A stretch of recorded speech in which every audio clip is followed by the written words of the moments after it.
Hey guys, Mark from Copper vs Glass. Now I wasn't planning on doing a video today, but the new Solo launcher is out. I want to give you guys my first impressions and give you reasons as to why I'm going to be switching from Nova launcher over to Solo launcher. So let's take a look.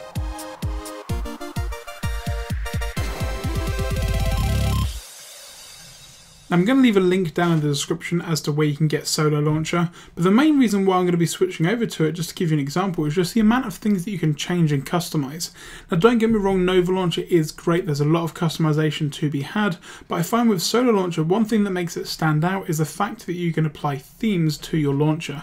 Now unlike something like Buzz Launcher or Thema or Aviate or any of those other theming apps, it doesn't completely change the look of your device. It keeps it relatively stock, but it also changes things like the icons, the font, even the font color, and just in general things like wallpapers and things like that, which does make it stand out amongst some of those other theme applications that completely change the look of your device. Now you can see here that my device looks relatively stock. If I head into my app tray again, you can see that everything's looking quite stock there as well. But obviously if you just swipe down, I can get to my most recent apps, so I can obviously get those out of the way, and then all you need to do is double tap on the screen to get to the settings.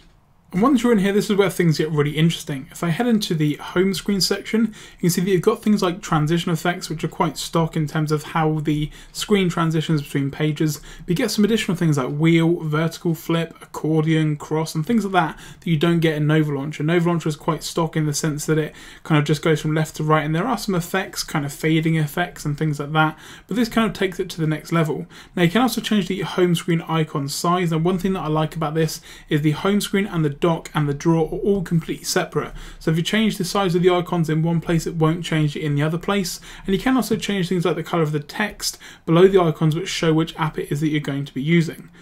One thing that I do like as well is if you head down to the bottom, you can also change just subtle things as well. Like if you go down, you can see the quick action menu where you want to change things like the icons and things like that, or go into the app information. If I tap and hold on an icon here, you can see that it's more vertical, but you can make it so that it's a more horizontal layout. So little things like that are great, and it's allow that extra bit of customization without taking it too far.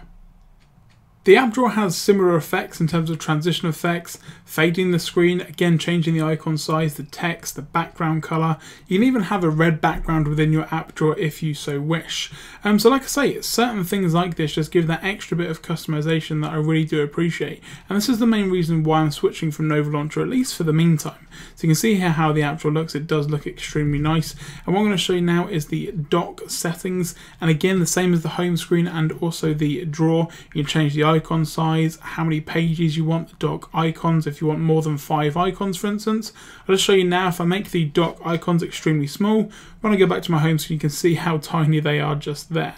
So like I say, the customization itself is really nice, and one thing that kind of makes it stand out in my opinion from other launchers is the fact that it has themes. Now again, as I've mentioned previously, unlike Buzz Launcher and things like that, it doesn't completely change the look of your device. If you have a look at some of these themes here, you can see that it does keep it relatively stock with the icon layout, and just in general the way that it looks doesn't change your device completely. Unfortunately, it's not as simple as just clicking on a theme and applying it.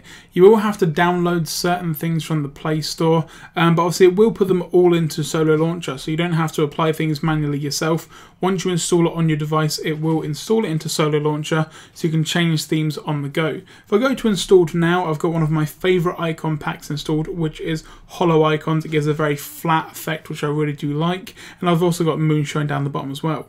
Now if you click on one of the themes, you'll see that it gives you an example of what it's going to look like. So it gives me the icon pack theme here, and what it will also do is change the wallpaper to match what comes with the icon pack. So you can see here that it comes with a black background, and when I go back to my home screen, it has changed, and the icons themselves have also changed. You can see that it's also added a line above the dock, which you can remove if you wish, but it is part of the theme that gets applied. So one thing that I would say is when you do apply themes, it will change a couple of things. So if you do change a lot of settings and then apply a theme, you may have to go back and change some of those settings again, but it's not really a problem at all.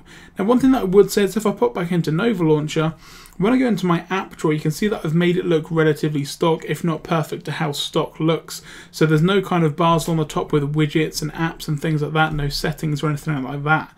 Now, if I go back into my home settings and select Solar Launcher, when I go into my app drawer, unfortunately you can't make it look as stock. It still has those kind of reminiscent features from Jelly Bean, which is definitely unfortunate, but hopefully they will build something in eventually where you can change or even get rid of that feature. And that's going to do it, guys, for this video on Solar Launcher. If you enjoyed the video, be sure to give it a thumbs up down below. And if you've got any questions on Solar Launcher or just in general your favourite launcher, then be sure to leave a comment down below and I'll be able to reply to as many as I can. I'm Michael from Copper vs Glass. This has been a quick look at the Solar Launcher app, which is available now from the Play Store, and I will catch you guys in the next video.